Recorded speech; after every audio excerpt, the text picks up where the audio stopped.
Bueno, espero que vean, dice el anarquismo epistemológico de Paul Feyerabend. Entonces, estamos viendo la tercera corriente, que es el historicismo, y hemos visto tres autores, incluido este, que es la teoría de los paradigmas de Kuhn, el enfoque genealógico de Foucault y, por último, el anarquismo epistemológico de Feyerabend, dentro del historicismo. Antes hemos visto el, la concepción neopositivista y la concepción idealista. Bueno, aquí fíjense, son dos diapositivas nada más y la última ya es de despedida. Es muy poco, ¿no? Lo que incluye este conjunto, pero es un pensamiento bastante original que a veces algunos estudiantes no comprenden bien cómo se aplica a cualquier disciplina. La epistemología, creo que está muy grande esto, a ver, un poquito menos, 50, no, muy poco tampoco, 55. También la epistemología es la parte de la filosofía que establece las características de las disciplinas y particularmente de las disciplinas científicas, ¿no? Es decir, una ciencia que hay que tener en cuenta para considerar su especificidad. Y en ese sentido, si se acepta que la historia como disciplina es científica, también hay que hacer reflexiones sobre la historia como una disciplina científica. Ahora, hay concepciones de qué es la ciencia que ya hemos visto. Y en el caso de Feyerabend, él tiene una concepción anarquista sobre la epistemología, es decir, no va a tener la actitud de los neopositivistas, ¿no? Es decir, una ciencia para ser ciencia debe tener A, B, C, D, y si no tiene leyes ya no es ciencia. Esa actitud es un tanto cerrada, un tanto dogmática desde el punto de vista epistemológico. En el caso de Feyerabend tiene una actitud totalmente opuesta. Él dice, aquí estoy marcando, todo vale en cualquier disciplina científica. Es decir, no hay un método. Fíjense el título de su obra más importante, ¿no? Tratado contra el método. En oposición a lo que hacen los positivistas, los neopositivistas, ¿no? Tratado de metodología de la investigación, que dice, si usted quiere hacer un trabajo científico, tiene que seguir este método, y señala el método supuestamente científico que consiste en A, B, C, D, etcétera, y que es imprescindible usar para lograr un conocimiento científico. Entonces, esa actitud bastante cerrada, intolerante de los neopositivistas sobre cómo hay que producir conocimiento nuevo, esa actitud es totalmente diferente. Ante esa actitud aparece la actitud de Feyerabend totalmente diferente, que dice todo vale en cuanto al método, en cuanto a cómo hacer ciencia, cómo descubrir nuevos conocimientos. No hay una metodología cerrada. Ahora ustedes dirán, seguramente este señor era de las humanidades, era alguien que estaba en contra de ciertos conocimientos fuertemente científicos, como la matemática, y no es así. Él tiene una formación y ha hecho contribuciones no solo a la epistemología, sino también a la matemática, a la física, y era un científico, o sea que un científico con prestigio en ciencias difíciles como son la matemática, la física, diga esto, es pues sintomático, es algo que llama la atención. Y efectivamente Feyerabend fue un niño prodigio, desde muy joven ya hizo contribuciones a la matemática, eh, terminó sus carreras de doctorado muy joven porque era excepcional. Entonces, alguien con esas características, con un gran prestigio como científico, opte por el anarquismo es algo muy inusual. Y él desarrolle la llamada epistemología anarquista. Ahora, la epistemología anarquista no es como el anarquismo político, ¿no? Así comienza este libro con esa frase, ¿no? El anarquismo no es muy atractivo políticamente, pero es la única posición que que se debería sostener hoy, escribe eh, Feyerabend cuando publica este libro, ¿no? Que es en los años 70 del, del siglo pasado. Entonces, está claro que eh, para él el anarquismo epistemológico es algo sumamente valioso. ¿Y en qué consiste? En decir, por ejemplo, esto, todo vale en el método para descubrir nuevos conocimientos científicos. Y eso para cualquier disciplina, incluida también la historia, claro. Entonces el historiador, no como cualquier otro científico, por ejemplo, un físico, un economista o un psicólogo, no debe restringir su creatividad, restringir su manera de proseguir la tarea de descubrir nuevos conocimientos y aportar a su disciplina por una supuesta metodología restrictiva. No, hay libertad, todo vale. Obviamente tiene que haber una argumentación racional, ¿no? Yo estoy utilizando este método así y esto tiene valor por tales razones. Entonces, con una argumentación racional del método que uno usa, es legítimo usarlo y basta esa breve argumentación. Y finalmente, no existe, como ya sabemos en el caso de los historicistas, la ciencia, sino existen los aportes científicos, las teorías científicas, que a veces pueden ser diferentes. Entonces, hay también cambios que se dan de acuerdo a la propaganda y a la subjetividad. Y no hay que creer que, como los neopositivistas, que la ciencia es un gran edificio que ha tirado por la ventana todo lo que tenía errores, ha botado fuera del edificio los conceptos, las teorías, las leyes erradas y solo es un conjunto de conocimientos consolidados, corroborados, verificados, que aparecen en una gran construcción colectiva y monumental.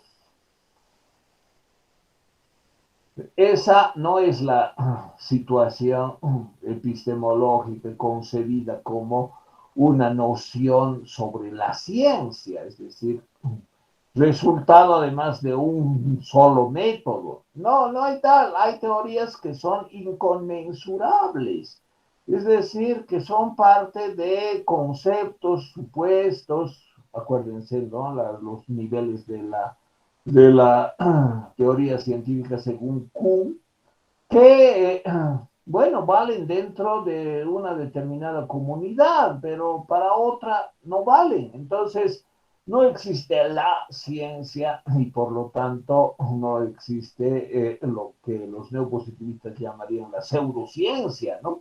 No, eso es pseudociencia, en cambio esto sí es científico.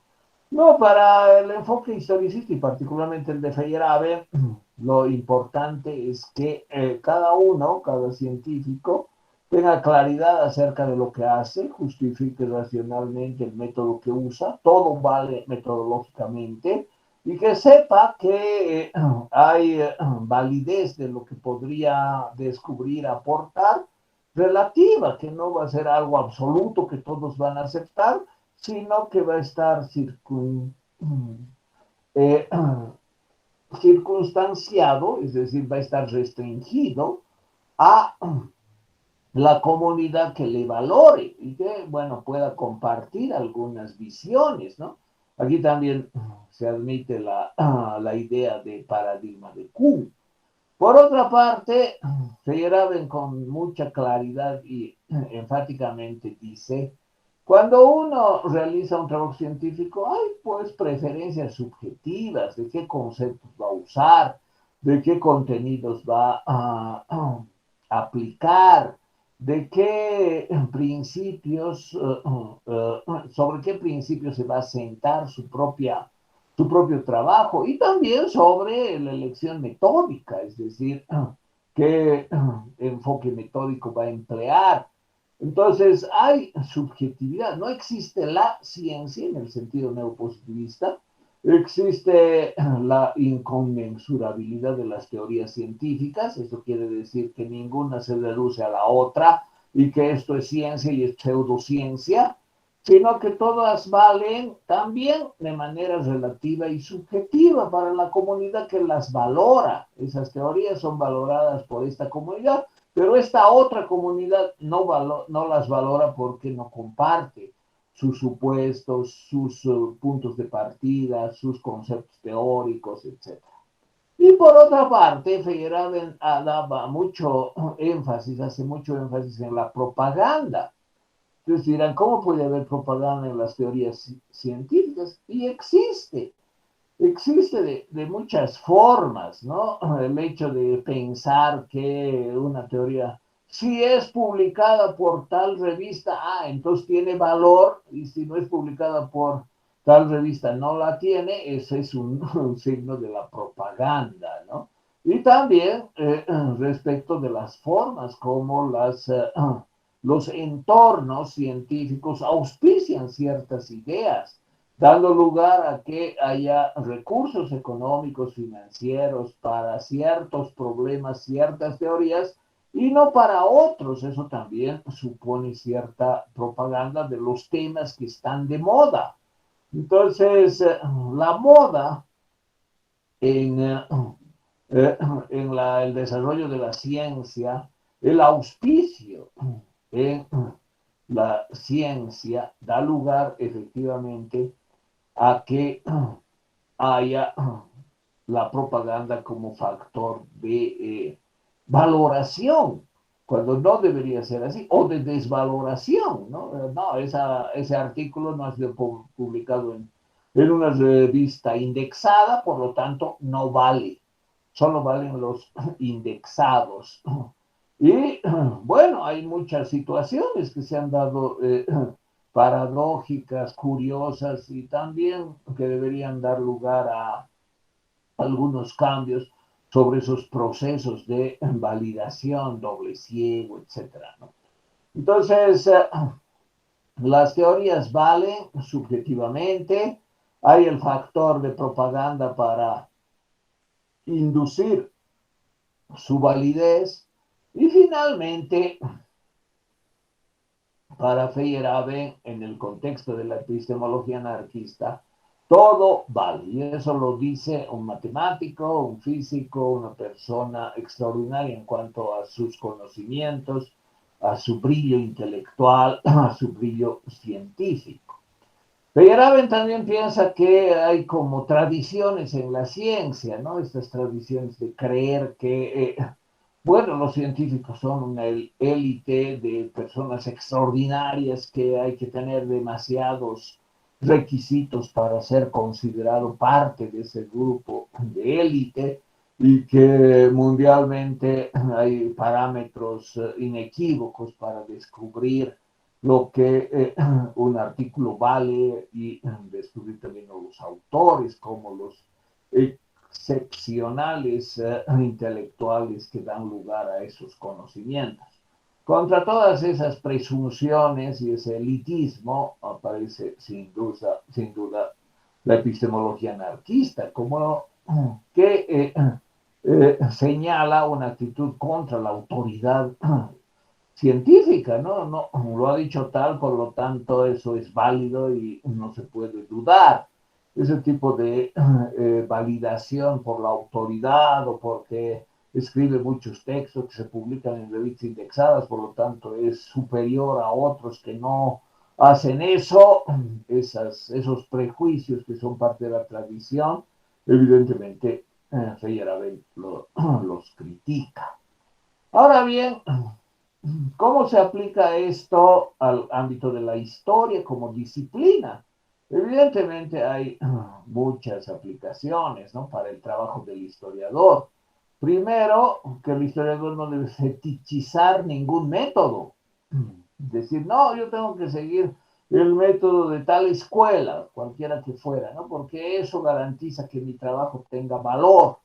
No, no es así. Yo puedo crear métodos eclécticos, uniendo unos con otros, elementos de unos con otros, obviamente dándole cierta argumentación verosímil, ¿no? Es decir, cierta argumentación racional que pueda mostrar que esos métodos, que incluso algo ecléctico es válido y permite nuevos conocimientos. Entonces, la primera consecuencia de esta epistemología anarquista para el trabajo del historiador y su producción como historiador con textos históricos es la ausencia de fetichismo en cuanto a algún método que sería para el historiador el único que valga. Obviamente el historiador puede adscribirse a alguna escuela, ¿no? Yo me adscribo, digamos, al marxismo y por lo tanto voy a utilizar el método dialéctico. Bueno, esto es legítimo, puede hacerlo. Seguramente lo que escriba va a tener validez para otros marxistas y tal vez no para otros colegas, pero es legítimo desde el punto de vista de la opción, o toma algunos elementos de un método X y los une con otro método y argumenta por qué eso es conveniente y por qué lo desarrolla de esa manera. Entonces no está fetichizando un método como el único que valga. Que yo me adscriba a un método crea otro un tanto ecléctico o que, bueno, asuma ciertos elementos de distintos métodos, está bien. Eso es legítimo. Lo que siempre es rechazado por Feyerabend es la actitud intolerante de creer que hay un solo método, llamado además método científico, ¿no? Es decir, como si hubiese solo uno y que todos los demás sean pseudocientíficos, es decir, estos métodos no sirven porque conducen a conocimientos que no son científicos. Eso es lo que critica Feyerabend enunciando su consigna de todo vale.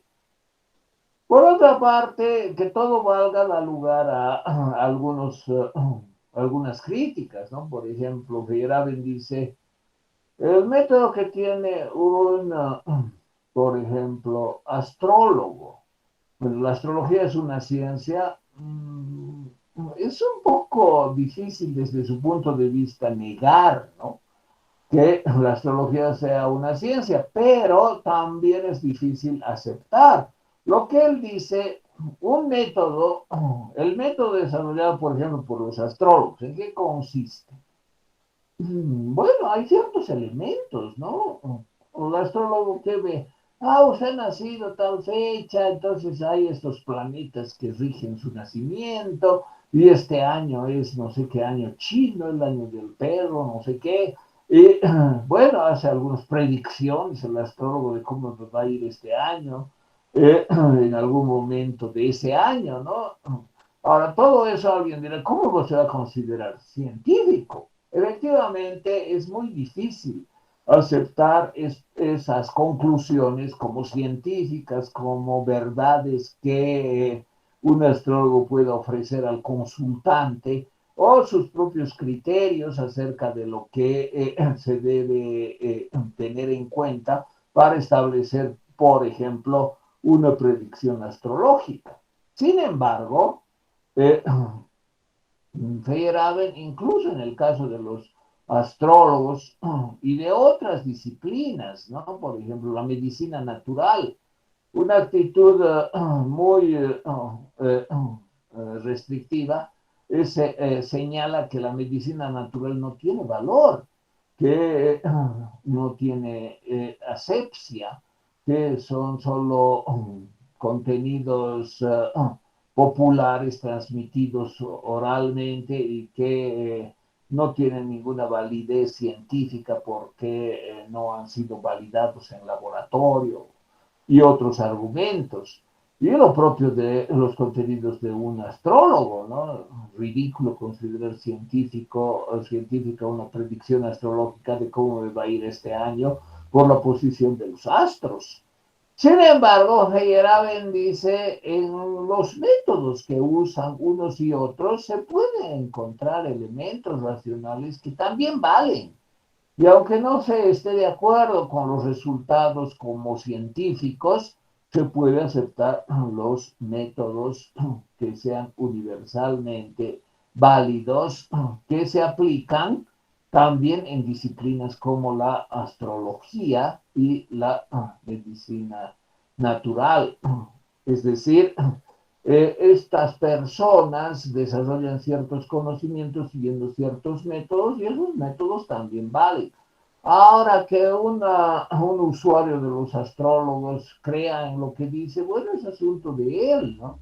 Pero no se puede descartar como un método válido lo que hace, por ejemplo, un astrólogo al leer o al escribir una carta astral o los métodos que utiliza un naturista para establecer una medicación natural con algunas plantas, por ejemplo, para el tratamiento de algunas enfermedades.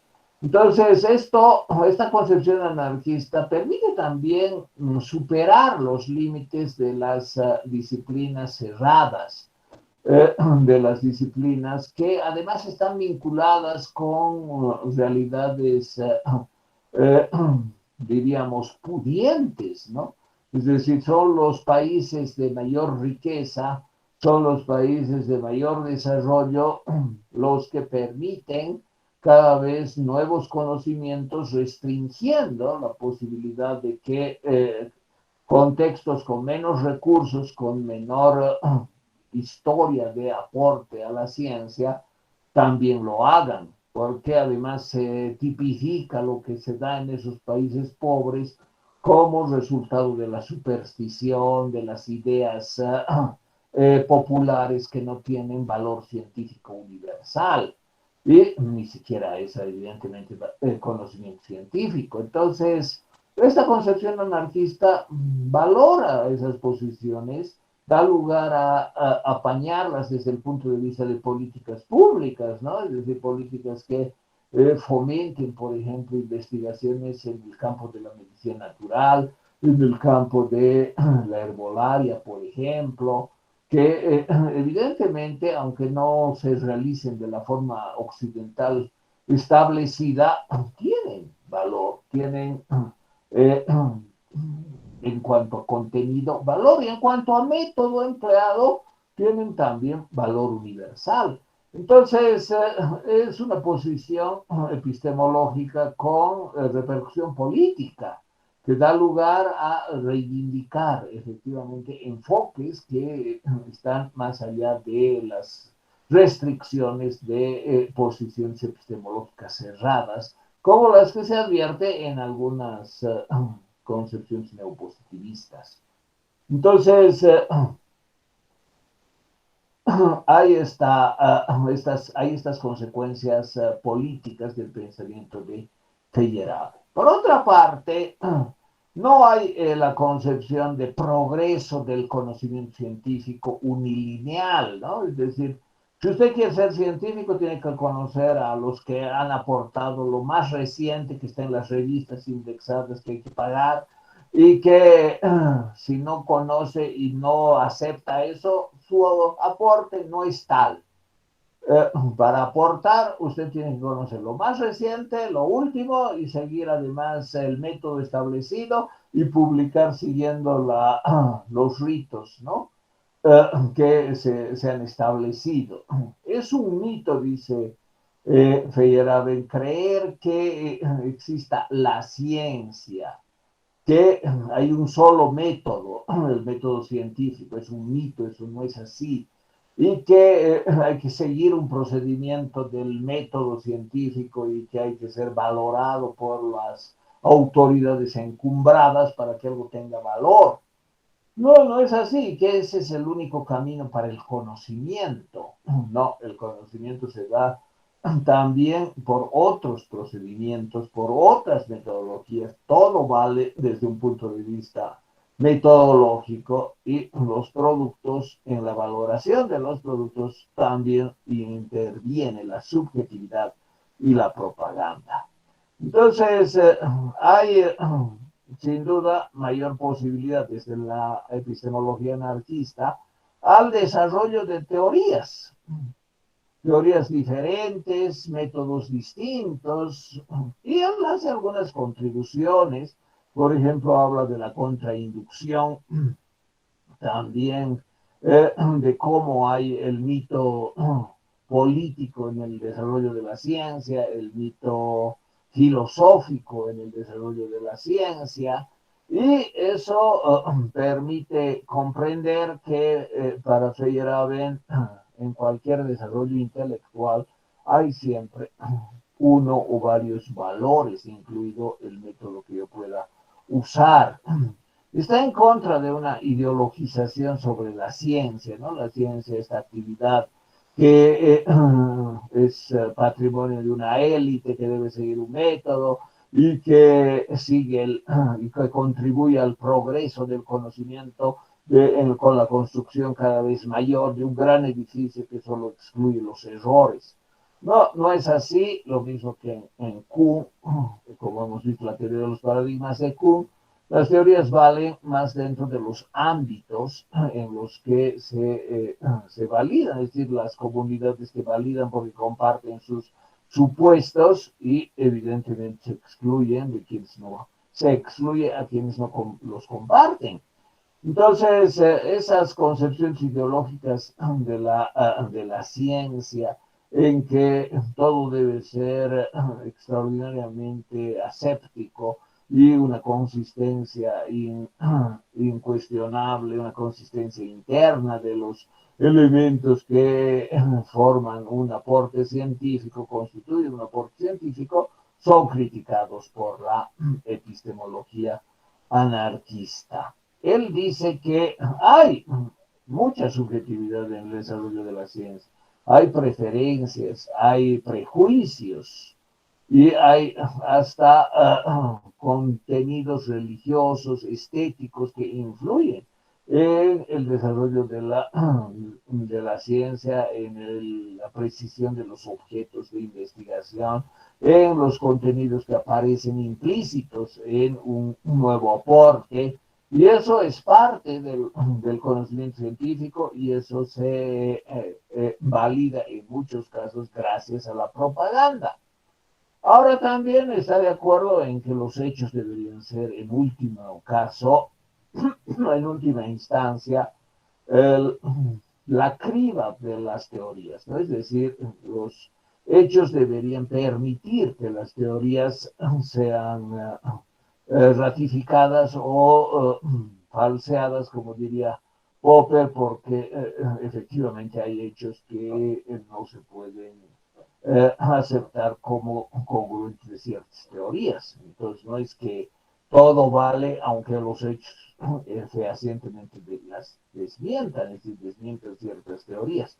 Pero también hay que considerar la contrainducción. Entonces, no solamente los hechos como hechos falsatorios, según anunció Popper, sino la contrainducción en el sentido de que algunos hechos que podrían haber sucedido, que podrían considerarse como usualmente no atingentes, sean tenidos en cuenta para contrastar las teorías y también hacer la contrainducción, es decir, asumir que algunos hechos no es que van a dar lugar a generar proposiciones generales, sino que pueden, desde el punto de vista metodológico, no falsear las teorías, sino de alguna manera permitirlas o reajustarlas con cierto peso crítico. Entonces, no es que que van a falsearlas, sino las van a reajustar viendo las posibilidades de interpretación de los propios hechos y viendo este sentido de la contrainducción. Y desde ese punto de vista contribuye también Feyerabend de esa manera. Bueno, hemos dicho entonces cuáles son las consecuencias de esta epistemología anarquista, por ejemplo, para la historia como disciplina. ¿Cuáles son? Ya hemos dicho, ¿no? No hay el fetiche del método. Hay que ser consciente que lo que uno escribe eh, está siempre dado de acuerdo a lo que le validen, y eso también influye en el desarrollo de lo que haga. Es decir, lo que hace ha de ser validado por una comunidad que comparte sus supuestos, sus prejuicios, sus posiciones, que pueden ser de un ismo filosófico, digamos el marxismo, ¿no? O que pueden ser otro tipo de factores que influyen en el desarrollo de la investigación, por ejemplo, creencias religiosas o, o motivaciones estéticas, etcétera. Entonces eso también va a influir para que algunos valoren y otros no valoren el producto de cierto trabajo. De cualquier manera, está claro que no hay la ciencia, no hay el progreso científico único, universal y absoluto, no existe el gran edificio que ha excluido los errores tirándolos por la ventana, sino teorías que valen en sus propios contextos para sus propias comunidades. Y que siempre las teorías van a incluir inconsistencias, no hay teorías absolutamente perfectas que den lugar a posiciones sin ninguna observación ni crítica, y que hay esa relatividad. Y eso, para el trabajo de los historiadores, es evidente, ¿no? Un historiador que cree que muestra los hechos y los analiza en una secuencia de causas y efectos, sin ninguna, por decir así, interferencia de factores políticos, por ejemplo, puede ser otros, es ingenuo. Es decir, quien cree que escribe la verdadera historia de lo que sea, y que con eso está el tema concluido y que ya no hay nada más que decir, evidentemente es ingenuo, porque hasta la elección del tema ya es problemática. ¿Por qué usted ha elegido ese tema y no este otro? La perspectiva de análisis de ese tema es criticable, es siempre susceptible a desarrollar otras perspectivas. En el origen etimológico de historia hemos visto que histor es el testigo, ¿no? Eso es lo que significa en griego histor, significa testigo. Y se utilizaba en la antigua Grecia el histor para el árbitro que decía, sí, este carro en una carrera de caballos con carros ha cumplido, ¿no? O no ha cumplido. Entonces el histor, el testigo, era el que señalaba lo que había pasado y eso era incuestionable, es decir, el árbitro que establecía lo que había pasado y esa era la base para determinar que fulano ganó y no sutano, porque sutano había transgredido una norma de competencia. Entonces, el histor, de donde provendría la palabra historia, que significa investigación en Heródoto, como hemos visto, el historiador es él o los que él entrevista serían los testigos. Entonces, etimológicamente, historia provendría de histor, y ese es el testigo que dice, yo he visto y ha sido así. Ahora bien, esa idea de que el historiador sería el testigo o sus fuentes serían los testigos que señalan lo que habría sucedido de una manera incuestionable, no es tan aceptado desde este punto de vista, donde prevalece la subjetividad también del testigo. El testigo ve lo que puede ver, lo que quiere ver y lo que le interesa ver. Es decir, no es una, por decir así, visión absolutamente objetiva, neutral, sino que incluye también elementos subjetivos y pautas que puede compartir con otros testigos o con quienes no son testigos, pero les interesa mostrar de cierta manera lo que habría sucedido.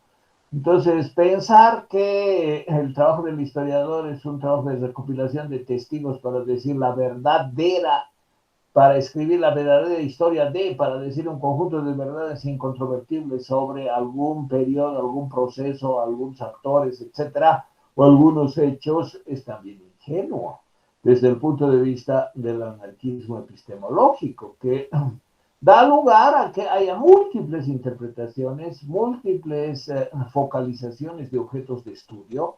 Es decir, este objeto de estudio está bien, vale para nosotros como tal y para otros también, pero para algunos no.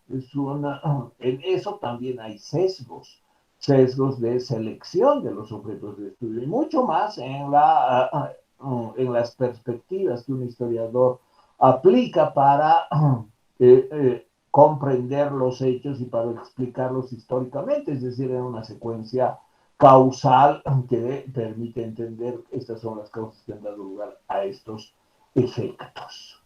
Bueno, entonces estas son las concepciones epistemológicas anarquistas que valen para cualquier disciplina científica y que también se aplican a la historia desde el punto de vista de la historia como disciplina científica. Bien, con esto terminamos y este punto que ha sido un poco breve de Feyerabend completa esta puntualización de los temas que son parte del historicismo, como lo hemos denominado, Kuhn, la teoría de los paradigmas, Foucault, la genealogía como enfoque histórico, y Feyerabend, la epistemología anarquista, que también tiene, digamos, influencia o aplicación a la historia como disciplina.